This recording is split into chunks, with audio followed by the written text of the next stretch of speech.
अस्सलाम वालेकुम dear students, this is mister Waseem. उम्मीद करता हूँ कि आप सब खैरियत से होंगे और अपनी लाइफ को एंजॉय कर रहे होंगे। इससे पहले जो हमने जो टॉपिक को कवर किया था वो हमारा नाउन और इसके काइंड्स हमने इसको पढ़ा था। नाउन के टॉपिक्स के बाद हमारा जो नेक्स्ट टॉपिक हमारे पास जो आज हम पढ़ने वाले वो है प्रोनाउन। आज प्रोनाउन को पढ़ेंगे और उसको समझने की कोशिश करेंगे, ठीक है। और मैं बात करूँ प्रोनाउन की, प्रोनाउन किसकी बात करता है? यहाँ पे इस प्रोनाउन के दो वर्ड्स हैं। पहला वर्ड हमारे पास है प्रो, जिसका मतलब होता है फोर, और दूसरा वर्ड हमारे पास है नाउन। नाउन मतलब कोई भी नाम, यानी प्रोनाउन की मीनिंग क्या है? यानी प्रोनाउन जो इस्तेमाल करते हैं वो किस लिए? नाउन के लिए इस्तेमाल करते हैं। और इसकी डेफिनेशन की बात की जाए, डेफिनेशन क्या कहता है कि इट रिप्लेसेस नाउन, यानी छोटा सा शॉर्ट डेफिनेशन है ये। अगर मैं दूसरी डेफिनेशन की बात करूँ तो उसको क्या कहता है? A word which is used instead of noun is called pronoun. ऐसा वर्ड जो नाउन की जगह पर इस्तेमाल किया जाए वो प्रोनाउन कहलाते हैं। किस तरह से, ये मैं डिस्कस करता हूँ कि जैसे यहाँ पे पहली एग्जाम्पल लिखी हुई है कि Ali goes to school but he is absent today. यहाँ पे जो पहली एग्जाम्पल हमारे पास है कि अली स्कूल जाता है लेकिन वो आज क्या है? वो गैर हाजिर है। अब यहाँ पे नाउन के इस्तेमाल किया जा रहा है अली, और यहाँ पे ही यहाँ पे प्रोनाउन है। यहाँ पे अली स्कूल जाता है लेकिन वो आज क्या है? वो गैर हाजिर है। यानी यहाँ पे जो ही है वो अली ही है, यानी कि जो यहाँ पे जिक्र किया जा रहा है वो अली का ही जिक्र किया जा रहा है। अब सवाल ये उठता है कि भाई यहाँ पे अली क्यों इस्तेमाल क्यों नहीं किया जा रहा है, यहाँ पे ही क्यों आ गया? तो सिंपल सी बात है कि हर एक चीज़ की खूबसूरती होती है, और उस खूबसूरती को बरकरार रखने के लिए जो है, हर एक चीज़ की खूबसूरती होती है, तो इसको बरकरार रखने के लिए हम इसमें प्रोनाउन का इस्तेमाल करते हैं। यानी कि इस तरह से एग्जाम्पल की बात की जाए, अगर मैं एक ही सेंटेंस के अंदर मैं बार बार उस नाम को रिपीट करूँ तो वो नाम वो सेंटेंस की खूबसूरती को ख़राब कर देगा। तो सेंटेंस की खूबसूरती को बरकरार रखने के लिए हम इस नाम को रिपीट नहीं करने के लिए हम प्रोनाउन का इस्तेमाल करेंगे, जो कि हमारा यहाँ पे ही है। और मैं दूसरी एग्जाम्पल की बात करूँ, यहाँ पे है Sana is a good girl. Sana is a good student and she is amazing. Sana जो कि बहुत ही अच्छी स्टूडेंट है और वो बहुत ही अमेजिंग है। यहाँ पे जो बात की जा रही है सना, जहाँ पे नाउन है, और नाउन की जगह पे हम क्या इस्तेमाल कर रहे हैं? यहाँ पे हम प्रोनाउन का इस्तेमाल किया जा रहा है जो कि शी है। हम दोबारा सना को रिपीट नहीं करें। Sana is a good student and Sana is amazing. मैं सना को दोबारा अगर इस्तेमाल करूँगा तो ये सेंटेंस की खूबसूरती को बरकरार नहीं रखेगा, जब बल्कि उसको ख़राब करेगा। तो सेंटेंस की खूबसूरती को बरकरार रखने के लिए हम प्रोनाउन का इस्तेमाल करते हैं। अगर बात की जाए कि प्रोनाउन होते कितने, तो मैं बता दूं, सब्जेक्ट प्रोनाउन हमारे पास, वैसे मैंने किताबों में पढ़ा है और बहुत सारी जगह पढ़ा है और अपने टीचरों से पढ़ा था, 7 होते हैं। लेकिन मैं आज आपको डिफरेंट चीज़ बताने वाला हूँ कि 7 नहीं होते हैं, बल्कि इससे भी ज़्यादा होते हैं। वो क्या होते हैं आज पढ़ते हैं। अगर मैं बात करूँ, यहाँ पे ही बी प्रोनाउन है 1, नंबर 2 हमारे पास है शी, नंबर 3 हमारे पास है 8, नंबर 4 हमारे पास है आई, नंबर 5 हमारे पास है वी, नंबर 6 हमारे पास है दे, नंबर 7 हमारे पास है यू। लेकिन मैंने अभी कहा कि 7 नहीं होते हैं, यहाँ पे 8 होते हैं। सो हाउ, यकीन आप भी जो है मुस्कुरा रहे होंगे और सोच रहे होंगे कि नंबर 8 कैसे पॉसिबल है। बिल्कुल हाँ, पॉसिबल है। वो कैसे? Let's have a look on the board. वो 8वां भी हमारा जो है वो हमारा है वो हमारे पास है यू। अब आप सोच रहे होंगे सर वसीम पागल तो नहीं हो गए कि यू को 2 दफ़ा लिख दिया उन्होंने, और सर वसीम ये भी कह रहे हैं कि जो है वो 8 होते हैं। भाई एक ही चीज़ को मैं बार बार रिपीट क्यों कर दूँ? सर तो पागल हो गए। सर तो इसको भी रिपीट कर सकते हैं, फिर बोलेंगे भाई ये तो फिर 8 नहीं 16 होते हैं। तो ऐसा नहीं है।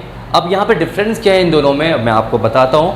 अगर मैं बात करूँ इस यू की बात करूँ, so that would be used for singular,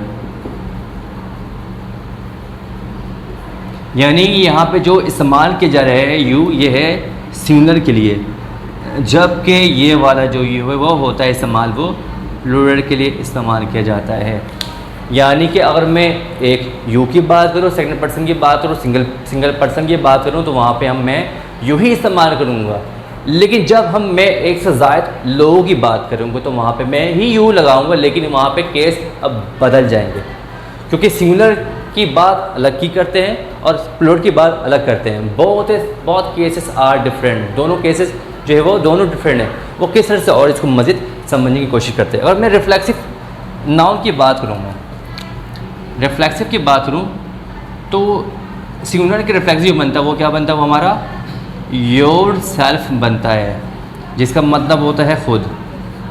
अगर मैं इसी का रिफ्लेक्सिव बनाऊँ यू का प्लूरल तो ये बनता है हमारा योर सेल्फ्स बनता है हमारा, इसका मतलब भी खुद ही होता है। तो ये वाला सिंगुलर के लिए इस्तेमाल करता है और ये वाला प्लूरल के लिए इस्तेमाल करते हैं। तो दोनों केसेस में क्या है, डिफरेंट है। अब जैसे मैं कहूँगा कि क्या ये काम तुमने खुद किया है, have you done your work your self, have you done this work your self. और मैं इसको ये पूछूँ, एक बंदे से मैं पूछ रहा हूँ कि बेटा ये आपने ये खुद किया है ये काम, तो मैं यहाँ पूछूँगा have you done this work your self. तो यहाँ पे सिंगुलर की बात की जा रही है। अगर मैं यहाँ पे क्लास के अंदर मैं तमाम लोगों से पूछूंगा बेटा have you done this work your selves, तो यहाँ पे मैं एक की बात नहीं कर रहा हूँ, मैं एक से नहीं पूछ रहा हूँ, मैं यहाँ पे एक से ज़ायद लोगों से पूछ रहा हूँ। तो ये दोनों केसेस में क्या है, दोनों केस डिफरेंट है। डेट्स वाई यहाँ पे मैं 7 नहीं पढ़ा रहा हूँ आज मैं आपको। ओके, तो बढ़ते हैं अगले टॉपिक की जानिब। अगले टॉपिक में क्या है, आज का जो अगला टॉपिक हमारे पास है वो हमारा है डेमोस्ट्रेटिव प्रोनाउन। डेमोस्ट्रेटिव प्रोनाउन के बारे में जो है वो लोग कन्फ्यूज्ड होते हैं कि डेमोस्ट्रेटिव प्रोनाउन होते क्या हैं। बहुत सारे बच्चे हैं जो है वो स्टूडेंट जो है वो इसमें कन्फ्यूज होते हैं कि दिस दैट दीज दोज में किसको किस तरह इस्तेमाल करते हैं। आज मैं आपको इसका इस्तेमाल करने का तरीका बताऊंगा। इंशाल्लाह आज के बाद आप कभी इसको भूलेंगे नहीं। ठीक है, तो स्टार्ट करते हैं। ओके, इससे पहले जो है हम स्टार्ट करें इससे पहले हम इसका बैकग्राउंड समझने की कोशिश करते हैं और इसकी डेफिनेशन पढ़ने की कोशिश करते हैं कि इसकी डेफिनेशन कहती क्या है। तो स्टार्ट करते हैं कि it is use two point on the object, यानी कि डेमोस्ट्रेटिव प्रोनाउन का जो इस्तेमाल है वो किस लिए, वो ऑब्जेक्ट की तरफ इशारा करने की बात करता है। यानी टोटली जो है वो इशारा करने की बात करता है। डेमोस्ट्रेटिव प्रोनाउन किसी तरफ किसी चीज़ के ऊपर या किसी शख्स के ऊपर जो इशारा करने की बात करते हैं तो हम वहाँ पर डेमोस्ट्रेटिव प्रोनाउन का इस्तेमाल करते हैं। डेमोस्ट्रेटिव प्रोनाउन कितने होते हैं वो मैं आपको बता देता हूँ। डेमोस्ट्रेटिव प्रोनाउन 4 होते हैं। नंबर 1 हमारे पास है दिस, नंबर 2 हमारे पास है दीज, नंबर 3 हमारे पास है दैट एंड नंबर 4 हमारे पास है those. This, these, that and those हमारे 4 है। अब 1 बाय 1 इसको समझने की कोशिश करते हैं। अगर मैं बात करूँ यहाँ पे दिस की, तो दिस का इस्तेमाल क्यों करते हैं, दिस का इस्तेमाल करते हैं this is used for singular हो, कोई भी ऑब्जेक्ट क्या हो वो सिंगुलर हो प्लस नियर हो। यानी भी दिस का इस्तेमाल कब करते हैं, जब दिस यानी कि जब कोई भी चीज़ क्या हो एक हो और वो चीज़ करीब हो तो वहाँ पे हम दिस का इस्तेमाल करते हैं। अगर मैं एग्जाम्पल की बात करूँ तो एग्जाम्पल क्या है, this is my book. Number 2 हमारे पास है दिस इज अ कैट। यानी कि जो यहाँ पे हम दिस का इस्तेमाल कर रहे हैं, हमें वो ऑब्जेक्ट क्या है वहाँ पे एक है। यानी कि जो भी ऑब्जेक्ट हमारे पास है वो क्या है, वो एक की बात की जाएगी। मैं मेरे सामने किताब रखी तो मैं बोलूँगा ये किताब मेरी है। ठीक है, अगर मैं मार्कर की बात हो या मार्कर रखा हुआ है तो मैं बोलूँगा ये मेरा मार्कर है, यानी ये मेरे पहुँच में है, करीब है और एक है, तो वहाँ पर मैं दिस का इस्तेमाल करूँ। दिस हमारे ये डेमोस्ट्रेटिव प्रोनाउन है और जो ये बुक है वो क्या है, वो करीब है, मेरी पहुँच में। इसी तरह से बिल्ली सामने और मैं इसको प्यार कर रहा हूँ और ये बोलेंगे मैं ये क्या है, ये बिल्ली है। दिस इज़ अ कैट, तो यहाँ पे जो दिस है वो डेमोस्ट्रेटिव प्रोनाउन जो कि सिंगुलर के लिए इस्तेमाल किया जा रहा है।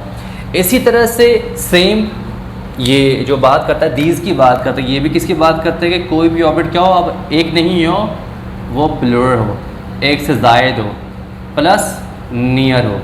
जी हाँ, करीब हो, लेकिन करीब तो हो लेकिन वहाँ पे सिंगुलर नहीं हो, लेकिन वहाँ पे प्लूरल होना चाहिए। अगर मैं बात करूँ किताबें करीब है लेकिन यहाँ पे एक नहीं है, एक से ज़ायद, तो मैं बोलूँगा यहाँ पे दीज और माई बुक्स। यहाँ पे आप एक की बात की नहीं जा रही, यहाँ पे एक से ज़ायद की बात की जा रही है। यहाँ पे जो किताबें की बात है, ये किताब यहाँ पे एक नहीं है, 2, 3, 4, 5, 6, सॉन जितने भी हो सकते हैं। तो यहाँ पे मैं बोलूँगा these are my books. These का इस्तेमाल क्यों कर रहे हैं? कोई भी ऑब्जेक्ट क्या हो, प्लूरल हो, और वो ऑब्जेक्ट क्या हो, करीब ही हो, पहुँच में, तो वहाँ पे हम दीज का इस्तेमाल करेंगे। इसी तरह से अगर सामने मेरे बहुत सारी कोई चीज़ हो या कुछ जैसे यहाँ पे कैट है, कि यहाँ पे जो कैट जो मैं इसको प्यार कर रहा हूँ वहाँ पे एक है, तो मैं बोलूँगा ये बिल्ली, ये मेरी बिल्ली है।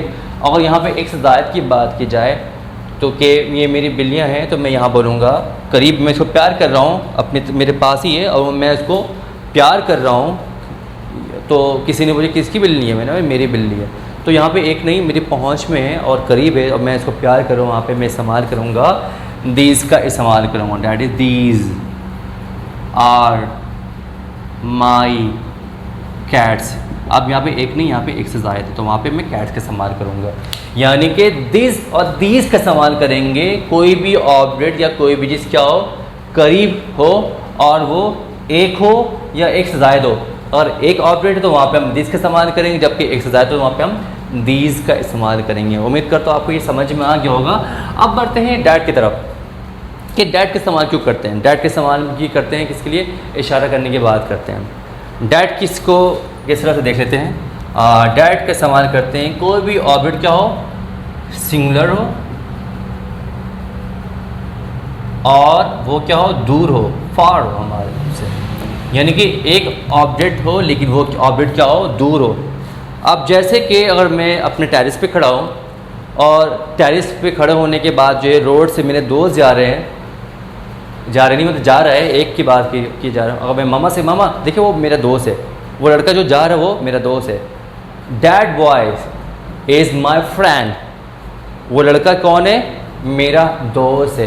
दैट बॉय, वो लड़का, यानी कि मैं इशारा कर रहा हूँ, मामा देखिए वो जो लड़का है ना वो मेरा दोस्त है। That boy is my friend. इशारा करने की बात करें, वहाँ पे एक की बात की जा रही है, वहाँ पे मैं दैट बॉय का इस्तेमाल कर रहा हूँ और मैं इशारा करने की बात कर रहा हूँ यहाँ पे। और जो अब इसी तरह से कोई ऑब्जेक्ट दूर हो, जैसे अगर मैं क्लास में हूँ, क्लास में मेरा जो मार्कर वो दूर है और किसी ने पूछा किसका मार्कर है, मैंने बोला बेटा वो जो मार्कर वो मेरा मार्कर है, that is my marker.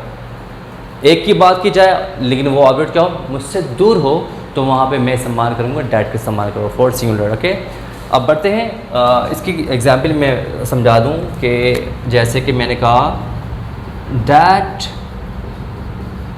Boy is my friend. In this way that is my marker या पेन, कुछ भी कर सकते हैं। ठीक है, तो यहाँ पे जो डैट है वो ये हमारा डेमोन्स्ट्रेटिव प्रोनाउन है। ठीक है, अब दोस्त की तरफ बढ़ते, दोस्त का इस्तेमाल भी जो है इसी तरह से इस्तेमाल करता है, लेकिन दोस्त के लिए जो है वो सिंगुलर नहीं रहेगा, वो प्लूरल रहेगा। प्लूरल हो और वो ऑब्जेक्ट दूर हो, तो वहाँ पे हम दोस्त का इस्तेमाल करेंगे। दोस्त का इस्तेमाल क्या करेंगे, कोई भी ऑब्जेक्ट क्या हो वो एक से ज़ायद हो लेकिन वो ऑब्जेक्ट हमसे दूर हो, तो वहाँ पे हम दोस्त का इस्तेमाल करेंगे। वो किस तरह से, जैसे वहाँ पे कुछ किताबें रखी हुई हैं पीछे और कोई पूछे कि किसकी किताब है, तो मैं कहूँगा वो सारी किताबें मेरी है। यानी कि दोज बुक्स आर माइन या दोज आर माई बुक्स, यानी वो सारी किताबें किसकी है। अब वो मेरी पहुँच में नहीं है, दूर है, तो मैं इशारे से बोल रहा हूँ वो किताबें किसकी है, वो किताबें मेरी हैं। अब इसी तरह से जैसे मैं टेरेस पे खड़ा हूँ और टेरेस पे खड़ा होने के बाद जो है वो बहुत सारे लड़के गुजर रहे हैं और मेरी नज़र पड़ती है, तो देखता हूँ कि मेरे तमाम दोस्त जा रहे हैं। तो मैंने मामा से कहा कि मामा देखिए वो सारे जो लड़के हैं वो मेरे दोस्त हैं, यानी कि those boys are my friend, are my friends. Those boys are my friends, वो सब कौन है, वो सब मेरे दोस्त हैं। तो यहाँ पे जब एक से ज़्यादा की बात की जा रही है और वहाँ पे इशारे की बात की जा रही है और वो ऑब्जेक्ट हमसे दूर है, तो वहाँ पे मैं वहाँ पे दोस्त के इस्तेमाल कर रहा हूँ। देख लेता हूँ मैं इसको ताकि आपको समझ में आ जाए। नंबर 1 हमारे पास क्या है, नंबर 1 है दोज और माई बुक्स, दोज बॉयज़ और माई फ्रेंड्स। तो यहाँ पे जो इस्तेमाल मैं कर रहा हूँ दोस्त का वो है हमारा डेमोन्स्ट्रेटिव प्रोनाउन का प्लूरल केस। यहाँ पे दोस्त का सवाल देखिए, यहाँ पे क्या है, बहुत सारे लोग आ रहे हैं यहाँ पे देखें, यानी कि प्लूरल, यहाँ पे एक की बात नहीं की जा रही, यहाँ पे एक से ज़ायद की बात की जा रही है। तो ये था आज का लेसन जो कि हमने पढ़ा आज प्रोनाउन और हमने पढ़ा आज डेमोन्स्ट्रेटिव प्रोनाउन। दोनों टॉपिक आज हमने कवर किया। उम्मीद करता हूँ कि आज का टॉपिक आपको बहुत पसंद आया होगा। तो इसी टॉपिक के साथ मुझे जो इजाज़त दीजिए। अपना बहुत ज़्यादा ख्याल रखिएगा और सर्वसीम को अपनी दुआओं में याद रखिएगा। टेक केयर, अल्लाह हाफिज़।